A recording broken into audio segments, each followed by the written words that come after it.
Hey everyone, this is Michelle with Evolution Productions. I just wanted to go over real quick the way I've set up for Vmix Call audio and also a few triggers just to help. Had a show here that audio didn't work out so well on, and so spent a little time trying to get that sorted, and so I thought I'd share it. So here I have set up for a 3-caller window. One's me and 2 callers. This third caller is actually a caller on my other laptop. Hello. So 3 callers here. Let's take a quick look before we go into the mixer and look at our audio setup. So audio output in settings.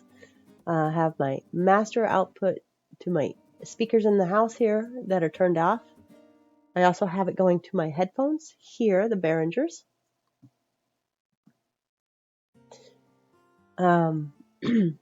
These are my buses. So all we have to do to get this to work right is enable a bus. When you first open a project, it'll be like that. There'll be nothing enabled, and you won't see them until you just hit enable. So enable A is what I've used for all the Vmix callers. So that's how we all talk to each other, is on channel A only, bus A, channel A. Bus B, I have set for this headset. That's where I hear them back. And bus C, I have enabled just for Spotify for background music. And that's also coming off of a separate computer and in via NDI. Whew. And then I have bus G enabled here, but that's just for the purpose of this tutorial. Or this, it's not really tutorial. I'm just sharing. So, okay, that's that part. So we'll cross out of that. And let's just take a quick look here at how we've set up our little mixer. So you can see we have A, B, C, and G buses. They're all active. They're all on. Right now, bus C is going to the master. Hopefully it's still nice and low. Yeah, it's still nice and low. And G, and that's how I'm talking to you. So as far as our callers go, these last 3 are the callers, and I have them all enabled on A. That's how everyone's talking to each other, including me, because I'm included in this. And then B is how I'm hearing them back. So I've enabled that so I can hear them back on B.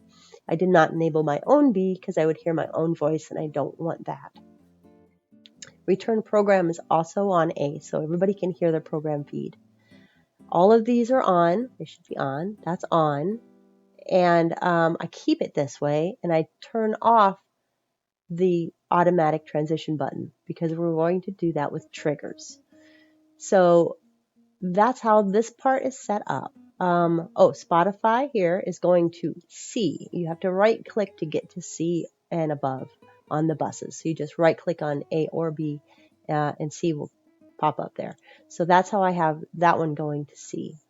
Okay, so that's how that part is set up. Now let's look at our triggers. So the triggers happen from the whatever you have in the preview or a source that you want to transition in. So we're going to use this 3-shot. I'm going to open it up here, and we're going to go navigate to the triggers part. And you can see what I've done. So on transition in, that's your trigger. This is a drop-down menu. On transition in, I want my audio off. On return program, because I don't want us to hear return program while we're live. So that's how I set that one up. And then the same thing on the way out, it's just in reverse. So when you transition out, we'll get our program feedback. Then this one on transition in, bus X send to master, well, you get to pick your bus. So here's where you would set it up. On transition in, bus X send to master way down here. And then I've chosen bus A for us to speak on, to go to the master. And then you just hit add, and it pops up in here. And now bus A will go to master. So anybody that has a little green A is going to end up in the master feed. Same opposite on the way out. This one is our Spotify feed. So on the way in, the set volume fade will tell it to go to input number 7. That's where my Spotify is. And it's going to go to 0. That's what that number means. It's going to take the volume to 0, and it's going to take 2,000 milliseconds to do it, or 2 seconds. So that is how we get that to fade when we go in. I'm going to not do that opposite on the way out. We're going to leave it off. All right. So also I have a couple lower thirds set up here, and so they go in, I'll get the lower third. When I come out, it'll go away. And then also the clock will go away. So there's so many different things to play with. Look at all these triggers. You really would do yourself a favor to just go in and play with them all. If I, as a producer, was not going to be in the show, I would check these 2 boxes on. So that would take my audio out of the mix while they're live. And then when they come back, I would then be back in the mix. So that is that part. Now, let's see if it works. I'm going to turn the Spotify up a little bit so you can hear it leave. And let's see what happens here.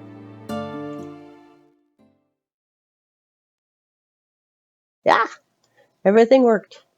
So we have our clock is gone. Caller 1, 2, and 3.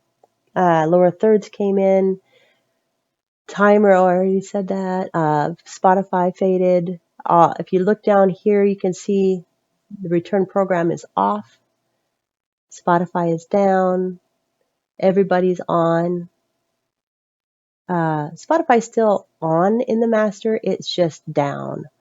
So, and then after we're done with this portion, if we're going to something, well, obviously we'd be going to something else, but let's say it's the end of the show and we're going to take it back as where we were, then I would just fade this and then fade up the audio on bus C, which I have as a shortcut, which we'll go over later. So pull that down so you can hear me. And yep, that's it, guys. So it seems a little daunting, but it's not too bad once you get into it and just start playing around. I hope this helped. If you have any suggestions, I would love to hear them. And happy streaming.